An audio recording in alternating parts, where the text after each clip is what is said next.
बिहार के सुदूर इलाके में बसा वो गांव आज गांव नहीं लग रहा था। कभी 7 से 8 बजे तक जिस गांव को अंधेरा अपनी आगोश में ले लेता था, आज वो गांव 10 बजे रात तक रोशनी से जगमगा रहा था। गांव में इतनी रात तक उजाला, यानी जरूर किसी के घर में कोई फंक्शन है और उसने जनरेटर मंगवाया है। क्योंकि गांव में बिजली का पोल तो है, लेकिन उसमें बिजली अपने हिसाब से आती है, यानी अपनी मर्जी से। लल्लन जी के घर से जनरेटर की आवाज लगातार आ रही थी। उनके बेटे आलोक की शादी हुई है। आज सुबह ही वो नई नवेली दुल्हन पूर्णिमा को लेकर आया है। कितना रो रहे थे पूर्णिमा के माता पिता जब वो उसे विदा कर रहे थे। इतना आसान तो नहीं होता किसी माँ बाप के लिए अपने कलेजे के टुकड़े को वर्षों पालना पोसना और फिर उसे अपने घर से विदा करना। लेकिन यही तो रीत है। पूर्णिमा जब विदा हो रही थी तो माँ ने ढेर सारा उसे आशीर्वाद तो दिया ही, साथ ही उसे दिया खोइछा, एक छोटी सी पोटली जिसमें भरी थी परंपरा। जब पूर्णिमा छोटी थी और अपने ननिहाल जाया करती थी तो वो अक्सर देखा करती थी कि उनकी नानी पूर्णिमा की माँ को खोइछा दिया करती थी, जो उसकी माँ अपने आंचल में बांध लेती थी। खोइछा में होता था चावल, दूध, हल्दी, कुछ पैसे और नानी का बेहिसाब प्यार। यही तो था खोइछा, एक छोटी सी गठरी जिसमें भर दिए जाते थे आशीर्वाद, परंपरा और प्यार। आज पूर्णिमा की फर्स्ट नाइट है और जैसा कि होता है, पहली रात हर एक नए शादीशुदा जोड़े के लिए बेहद खास होती है। उनके लिए भी खास थी। दोनों के दोनों नर्वस थे।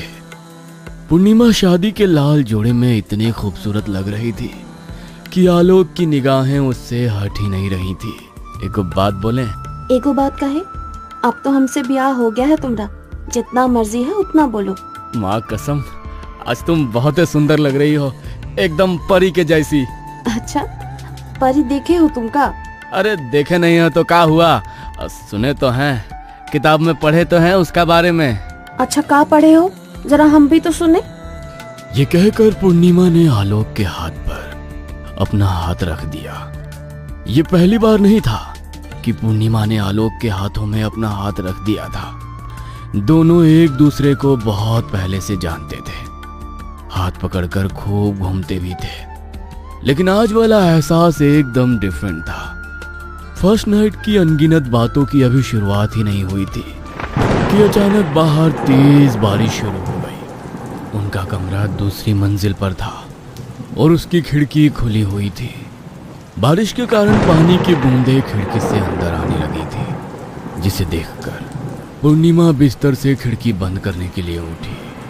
वो खिड़की बंद कर ही रही थी, तभी उसकी नजर खिड़की के बाहर गई और उसने खिड़की के बाहर जो देखा, उसे देखकर उसके चेहरे का रंग पूरी तरह बदल गया। उसकी नजर एक लड़की पर गई जो हवा में उड़ रही थी। उसके बाल खुले हुए थे जो उसके चेहरे तक आ रहे थे, जिससे उसका चेहरा ढक गया था। उस लड़की को देखकर पूर्णिमा की चीख निकल गई।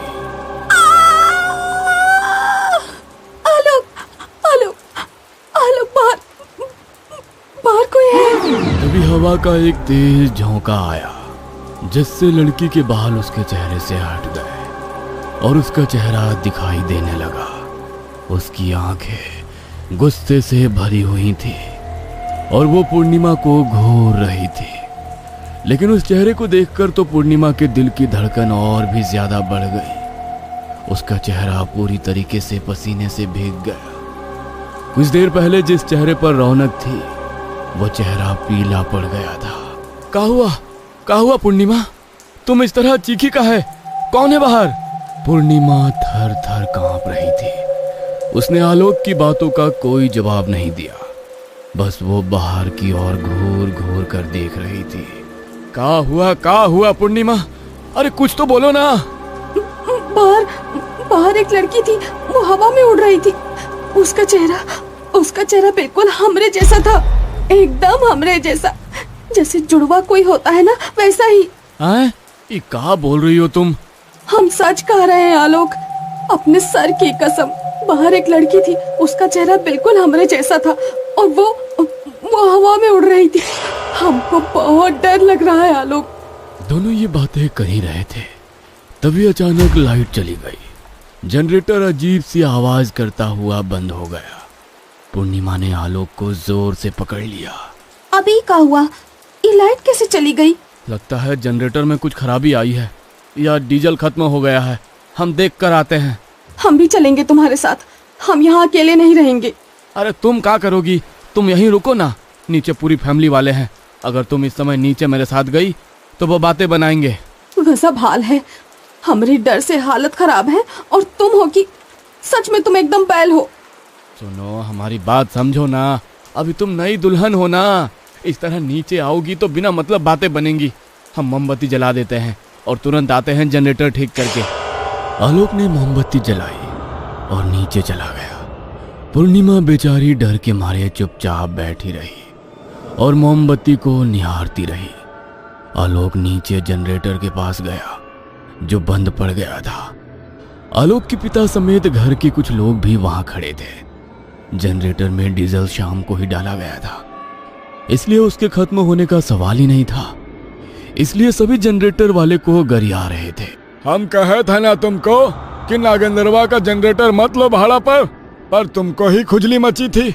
ओ बाबूजी। का बाबूजी? हाँ का बाबूजी? अब रहो अंधेरा में। तुम ही बोलो, अच्छा लगता है शादी के घर में इतना अंधेरा? उधर आलोक को गए अभी 10 मिनट भी नहीं हुए थे कि तभी अचानक पूर्णिमा के सामने एक खौफनाक परछाई उभरती है। ये वही लड़की थी जिसे उसने खिड़की से देखा था, बिल्कुल उसकी ही तरह। मगर अब उसका चेहरा और भी विकराल हो गया था। उसकी आंखों से खून बह रहा था और उसके होठों से भी खून निकल रहा था। वो हवा में तैरती हुई धीरे धीरे पूर्णिमा के सामने आ रही थी। तू हमरे जैसी दिखती है, लेकिन हम तुमरे जैसे नहीं हैं। आलोक, आलोक बचाओ, आलोक, आलोक बचाओ हमको। पूर्णिमा की चीख की आवाज नीचे सभी लोगों ने सुनी। अरे ये बहू काहे चिल्ला रही है और वो तुम्हारा नाम से तुमको बुलाती है का? अरे मॉडर्न जमाना है फूफा जी, क्या करिएगा। वो भागता हुआ ऊपर की ओर आता है। आलोक को देखते ही पूर्णिमा उसके गले लग जाती है। कुछ ही सेकंड बाद जनरेटर के चलने की तेज आवाज उसके कानों में पड़ती है। पता नहीं जनरेटर अचानक से कैसे काम करने लगा था।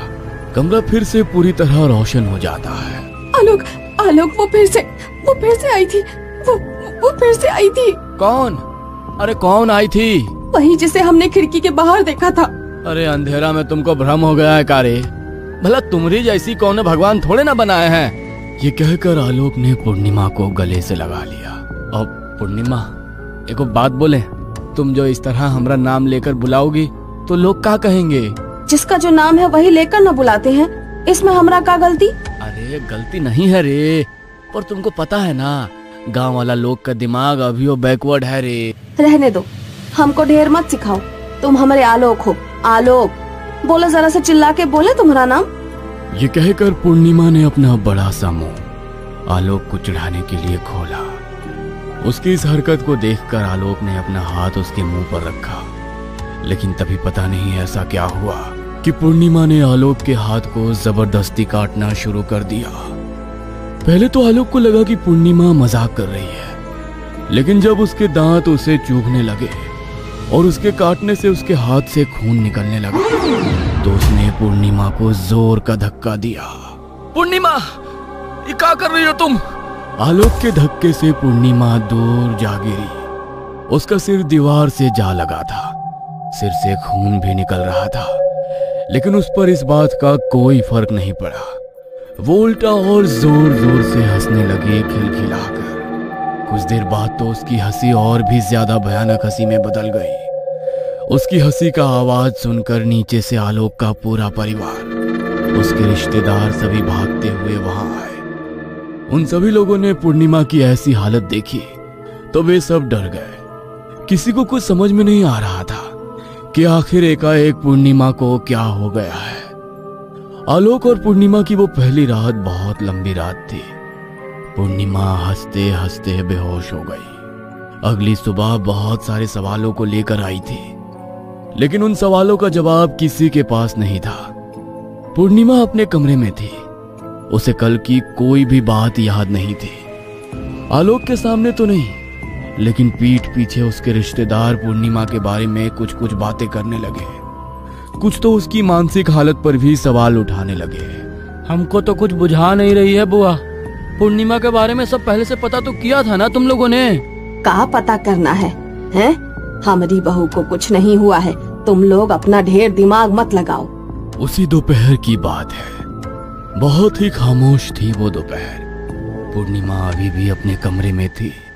आलोक की माँ ने अपनी बेटी संध्या को कहा, सुनो ना, पूर्णिमा की तबीयत ठीक नहीं है, तुम एक काम करो, खाना उसी के कमरे में ले जाओ। आलोक की बहन खाना लेकर पूर्णिमा के कमरे की ओर बढ़ चली, लेकिन जैसे ही वो उसके कमरे में गई, वहां का नजारा देखकर वो काफी डर गई। उसने देखा कि पूर्णिमा ने अपने आधे बाल कैंची से काट लिए हैं और वो बालों का गुच्छा अपने मुंह में लेकर उसे चबा रही है।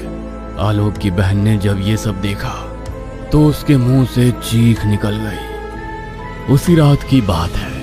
पूरा परिवार डरा हुआ था। सभी लोगों को लग रहा था, हमको पूरा यकीन है कोई जादू टोना किया है हमारी बहू पे। कहा माँ, ये सब तुम क्या कह रही हो?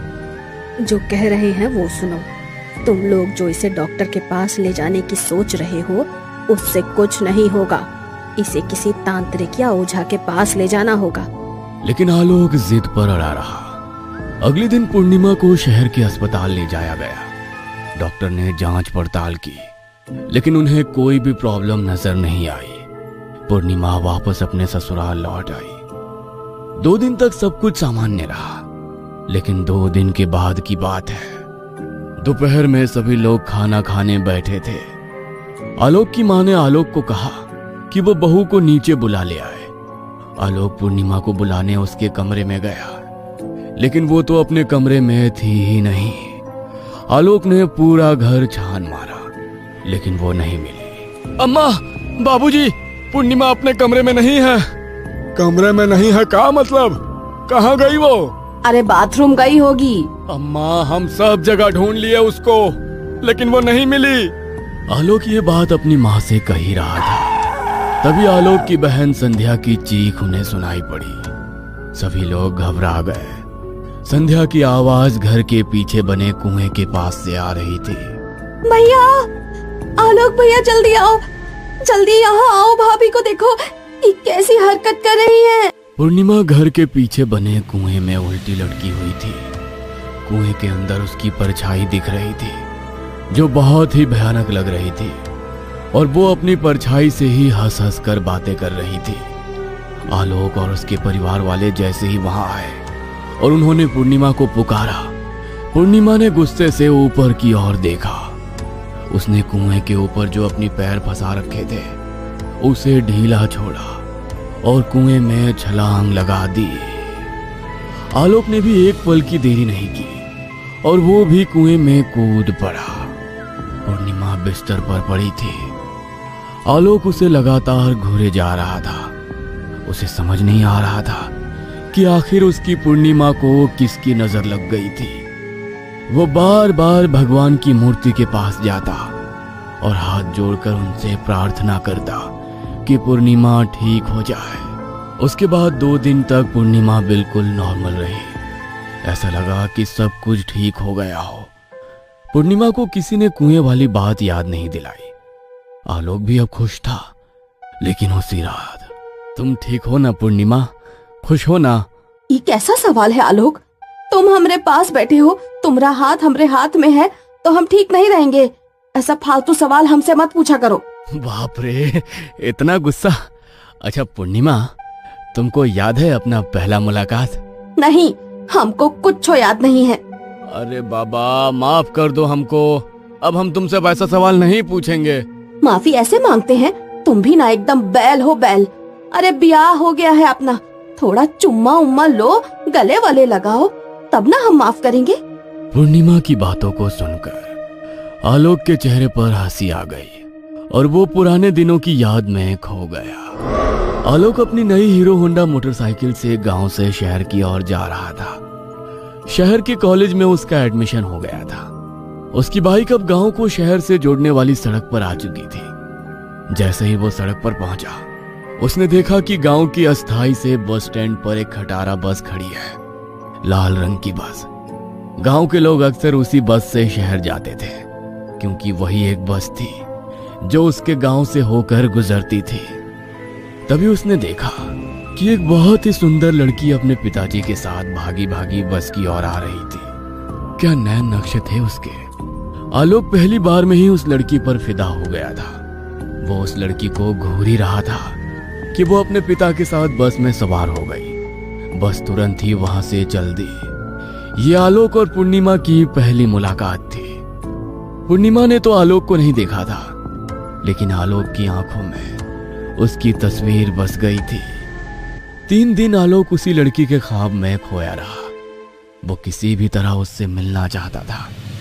चौथे दिन जब वो अपने कॉलेज की पहली क्लास में पहुंचा तो उसने देखा वही लड़की, वही शांत चेहरा, वही आंखें। वो क्लासरूम की दूसरी कतार में बैठी थी। आलोक की सांस जैसे थम सी गई। वो लड़की जिसे उसने बस के दरवाजे पर देखा था, अब उसकी जिंदगी के दरवाजे पर खड़ी थी। उसका नाम था पूर्णिमा। दिल की धड़कनों ने तो जैसे तालियां बजानी शुरू कर दी थी। पहले दिन की हाजिरी में जब उसका नाम पुकारा गया, पूर्णिमा मिश्रा। अब दोनों एक ही क्लास में थे। वे एक ही नोट्स शेयर करने लगे, ब्रेक में साथ बैठने लगे और लंबी बातचीत भी करने लगे। धीरे धीरे उनकी दोस्ती गाढ़ी होती गई। पर आलोक के लिए ये सिर्फ दोस्ती नहीं थी, ये उसका सपना था जो अब उसकी बेंच के ठीक बगल में बैठा था। आलोक पूर्णिमा के प्यार में पूरी तरह डूब गया था, लेकिन उसे इस बात का डर था कि अगर उसने अपने प्यार का इजहार कर दिया तो कहीं पूर्णिमा कुछ गलत ना समझ बैठे। लेकिन कहे बिना वो रह भी नहीं पा रहा था। खैर, कॉलेज बंद होने के एक दिन पहले की बात है। आलोक खामोश सा कॉलेज के कैंपस में बैठा वहां की दीवारों को घूर रहा था। तभी वहां पूर्णिमा आई। उस दिन पूर्णिमा ने आलोक से जो कहा, उसे सुनकर उसकी आंखों में चमक आ गई। का हुआ? का सोचने लगे? कोई दिक्कत है तो मना कर दो, हम अकेले चले जाएंगे। अरे ये क्या कह रही हो? अब पगला गई हो का? हमको क्या दिक्कत होगा तुमको तुम्हारा गांव छोड़ने में? छोड़ देंगे। दोनों अपने अपने गांव की ओर निकल पड़े थे, जो अगल बगल ही थे। आलोक थोड़ा सा पूर्णिमा से अलग हट के बैठा था, लेकिन पूर्णिमा बार बार उसे पकड़ लेती। आलोक को अच्छा तो लगता, लेकिन फिर वो थोड़ा सा हट जाता। कई बार ये सिलसिला चला। तब अचानक पूर्णिमा ने उससे बाइक रोकने के लिए कहा। क्या हुआ? काहे बाइक रोकने बोली हो? यही बताने के लिए कि तुम बहुत बड़े बैल हो। अरे अब क्या हो गया? काहे गुस्सा रही हो? तुम सच में बैल हो। हम बार बार तुमसे चिपक रहे हैं और तुम हो कि हट जा रहे हो। कोनो काटा वाटा लगा है का हम में? अब एगो बात कहें, अच्छा तो हमको भी लग रहा था, लेकिन हमको लगा कि तुम क्या सोचोगी। हम कुछ नहीं सोचेंगे, काहे कि हम तुमको प्यार करते हैं बहुत ही ज्यादा। तभी तो तुम्हारे साथ अकेले बाइक में बैठकर गांव जा रहे हैं। ये क्या कह रही हो? क्या हुआ? ऐसे चौंक काहे रहे हो? तुमको हम पसंद नहीं है तो इनकार कर दो। पसंद? अरे तुमसे ज्यादा पसंद तो हमको कुछ नहीं है रे। अरे तुम्हारे बिना तो हम कुछ सोच ही नहीं पाते हैं। हम भी तुमको बहुत प्यार करते हैं, उस समय से जब तुम हमको देखबो नहीं की थी। आलोक ने पूर्णिमा को सारी कहानी बताई। पूर्णिमा उसकी बातों को मुस्कुराते हुए सुनती रही। उसके बाद तो पूर्णिमा और आलोक का बाइक का सफर वो ऐसा यादगार सफर बन गया जिसे वे कभी भूल नहीं सकते थे।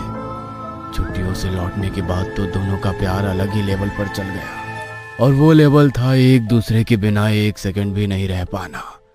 दोनों ने शादी का फैसला कर लिया। आलोक पुराने दिनों को याद कर रहा था। तभी उसके कानों में उसकी माँ और बहन के चीखने की आवाज आई। आलोक पुरानी यादों की गलियों से बाहर आया, और फिर उसने जो देखा उसे देखकर उसकी आंखों में आंसू आ गए। पूर्णिमा अपने शरीर पर कैंची से लगातार वार किए जा रही थी। उसका पूरा बदन लहूलुहान था और वो पागलों की तरह हंसे जा रही थी। उसे तुरंत अस्पताल ले जाया गया। पूरे 1 सप्ताह बाद वो अस्पताल से डिस्चार्ज होकर आई, लेकिन अब वो पूरी तरह शांत रहती। ना कुछ खाना, ना कुछ पीना। पूर्णिमा के माता और पिता कई बार उसे देखने के लिए आए। वे उसे समझाते, लेकिन वो बस खामोश रहती और अपने कमरे की छत की ओर घूरती रहती। ऐसा लगता कि कोई कमरे की छत पर बैठा है। पूरे गांव में पूर्णिमा की ऐसी हालत की खबर फैल चुकी थी। आलोक के माता पिता ने तांत्रिक का भी सहारा लिया, झाड़ फूंक भी करवाया गया, लेकिन कोई नतीजा नहीं निकला।